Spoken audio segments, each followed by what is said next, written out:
Ahmedabad crime branch Navratri પહેલા ગુનેગારો ઉપર વોચ રાખવામાં આવી રહી છે। આ દરમિયાન ક્રાઇમ બ્રાન્ચે બાતમીના આધારે 4 અલગ અલગ વ્યક્તિઓ પાસેથી 8 પિસ્તોલ અને 39 કારતૂસ ઝડપી પાડ્યા છે। ક્રાઇમ બ્રાન્ચે 4 આરોપીની ધરપકડ કરી તપાસ શરૂ કરી છે। આ 4 આરોપીઓ લૂંટ તથા ચોરી સહિત અલગ અલગ ગુનાઓમાં સંડોવાયેલા છે। આરોપીઓ શા માટે હથિયાર લઈને આવ્યા હતા તે દિશામાં ક્રાઇમ બ્રાન્ચે તપાસ શરૂ કરી છે।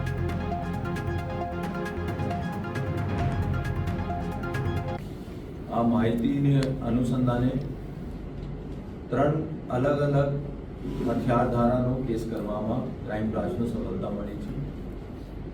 પહેલા કેસમાં 6 જેટલા હથિયાર 2 આરોપી સાથે અને 24 કારતૂસ સાથે ક્રાઇમ બ્રાન્ચે આ 2 આરોપીનો જેનું નામ છે કિશોર કુમાર પંચાલ, કાંતિલાલ મિંતુલાલ પંચાલ, જેનો કેકે પણ કહીએ છીએ, અને